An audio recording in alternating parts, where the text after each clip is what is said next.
Well, good day, good people. Welcome back to Milton's Monday Motivational Message, the 4 a.m. Club, where there's not the problem. It's your response that counts, right? Hey, look, I am George A. Milton, America's Ferry Coach, commanding this formation at America's Ferry Command. And today, we're addressing something that may be a little bit uncomfortable, but it is absolutely necessary.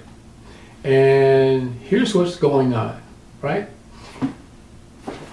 You're failing because you're not reading. Let me say it again, slowly, clearly, and directly. You're failing because you're not reading.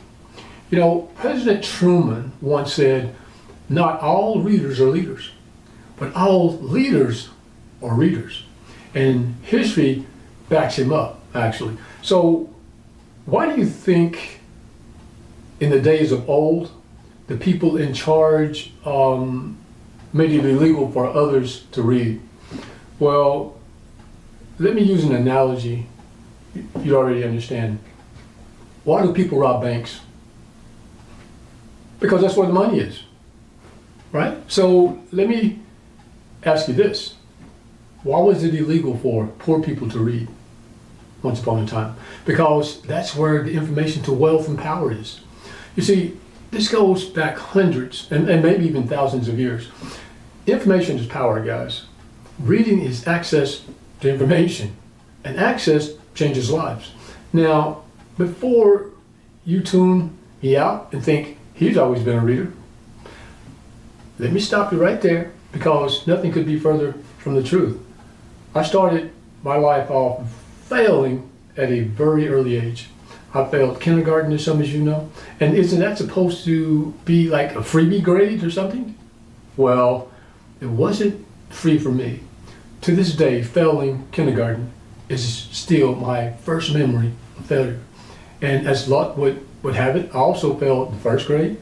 In fact, I failed almost every grade in my academic career. So let me be crystal clear. I never read a book other than comic books prior to the 9th grade. That's not really reading, right? Not in depth. The only reason I read that book was because my high school English teacher assigned me the reading. A couple of weeks after the assignment, my English teacher comes by to check if I had finished my book. I hadn't even started. Now, it wasn't because I was lazy. It wasn't because I didn't care, but because I wasn't very good at reading. And when you're not good at something, you tend to avoid it. Once she realized I hadn't even started reading the book, she did something that, without exaggeration, changed my life for forever. She walks over to my desk and she slowly opened the book to a page. And she says, George, what do you think about this? I looked down and I couldn't believe my eyes. There on the page was my name, George Milton. It was the first time in my life I had ever seen my name in a book. At the time, I didn't know how to explain what I was feeling, but today I can tell you exactly what it was I was feeling. It was exhilaration, right? That moment did something to me. I mean, it connected me to words. It connected me to possibility. It connected me to reading. The title of the book,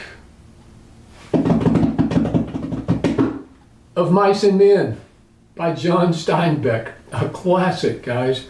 And from that moment forward, I have always had a book with me. Now, why does this matter to you? So when I say you're failing because you're not reading, I'm not talking down to you. I'm not trying to berate you. I'm talking to you, because the one thing that all rich and wealthy people do is read. Every one of them. If you want to succeed, you must read. Not because school said so, not because society tells you it's a must, but because reading expands how you think, right? It expands how you see things and how you respond. So here at America's Failure Command, we don't run from the truth. We respond and rise. So here are some ways to start enjoying reading. So look, read what you are interested in, not what you're impressed about others. Start small, just 10 minutes at a time is a victory. Use audiobooks if needed. Learning is learning in my view. Be around readers. Environment matters. And connect reading to your goals, right? Leaders read, remember? Look, America's Failure Command has this message for you. Subscribe. Hit that notification bell so you don't miss a mission. So you can also get my books. Failure's Not the Problem. It's the beginning of your success. Failure's Not the Problem. It's your leadership. And for kiddos, man, got to get these guys started out early on this failure thing. Is Georgia a failure? You can also listen to my Failure's Not the Problem podcast. And you can visit georgiamilton.com to learn a little bit more about me and get those books, or go to Amazon. You can also reach out to me personally at America's Failure Command at Gmail. Hey, as your coach, I'm here to help you use your failures to respond and rise and become everything you're meant to be. Success comes and goes. Failure stays. I train people to respond. And today's response is to pick up a book. So look, this has been Milton's Monday Motivational Message. And reach out to me if you want the help that I can provide to help you change your mindset to seek success as your greatest asset. Mission complete, guys. Until next Monday, take care. Oh.